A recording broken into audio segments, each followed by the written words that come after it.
Good morning to Governor Ducey, elected officials, honored guests, and my fellow Arizonans. It is truly my privilege to be here, and I am deeply honored to be your next Superintendent of Public Instruction.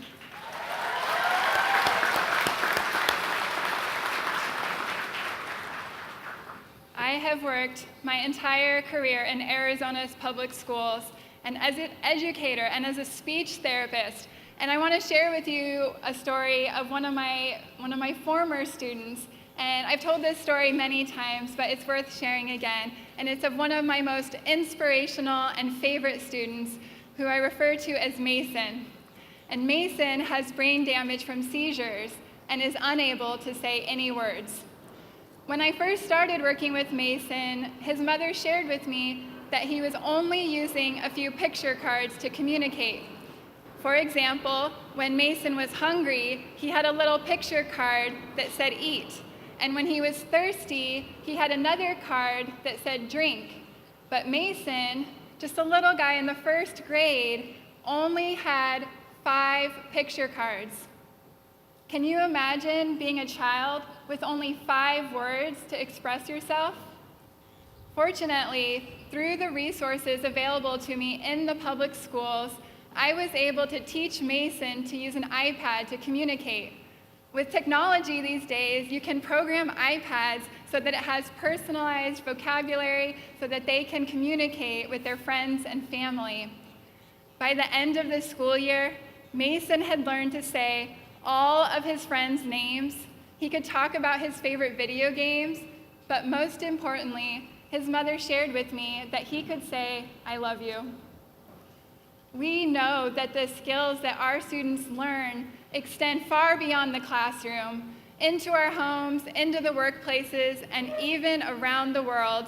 And it is not just our students with disabilities who rely on these types of services and programs and rely on our public schools to be successful, to have academic and professional success. It is all of our students, which is why we must invest in our public schools.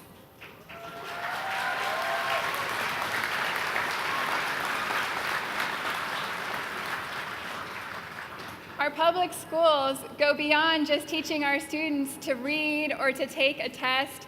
They help our children to learn even other important skills, including music, science, art, technology, so that our students are not just productive, but well-rounded members of our community.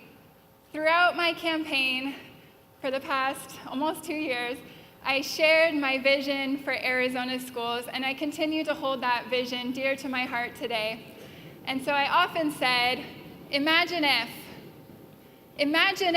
we elevated the voices of our teachers and let educators lead. Imagine if we celebrated the diversity within our state and within our schools and treated multilingualism as an asset.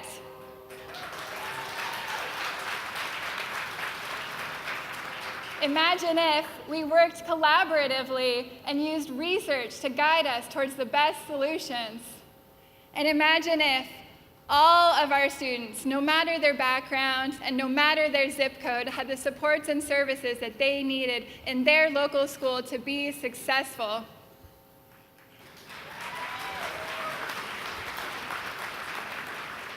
Well, guess what?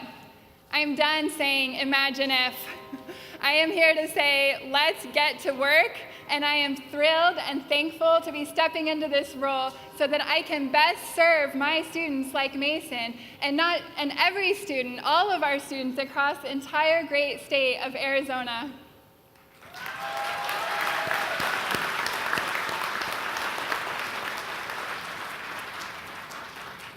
Moving forward, I have many goals and priorities. I won't take all of your time today to list them all, but I have many goals moving forward into the Department of Education. First and foremost, I am surrounding myself with brilliant leaders and educators who understand the importance of having a world-class education system right here in Arizona. Our number one priority is to restore the Department of Education to be an agency of service, because it is the main priority and the main responsibility of the agency to be providing guidance and resources to educators and families.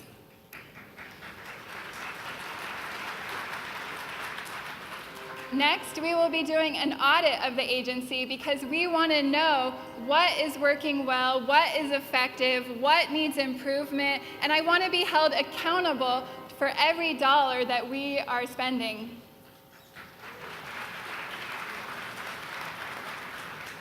I look forward to collaborating with the legislature and the governor to ensure that we are investing in our public schools and passing policies to make sure that we have competitive pay for all of our educators, including our support staff and including our classified staff.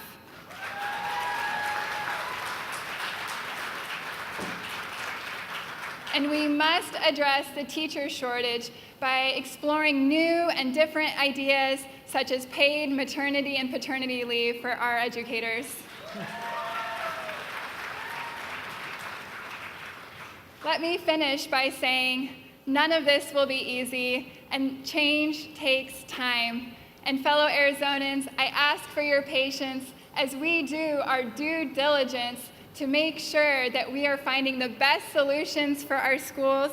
There will be no rash decisions as we explore all the best options before moving forward. There is a lot to do, but together we will make it right. I am proud to say I am an educator, I am a teacher, and as your next superintendent of public instruction, I am committed to our public schools to be the advocate and lead voice for our public schools, for our students, for our teachers. I look forward to collaborating with the legislature and with the governor, and I will always be here to support my fellow educators and again, all of our children as I step into this role, because Arizona's future starts in our schools. Thank you.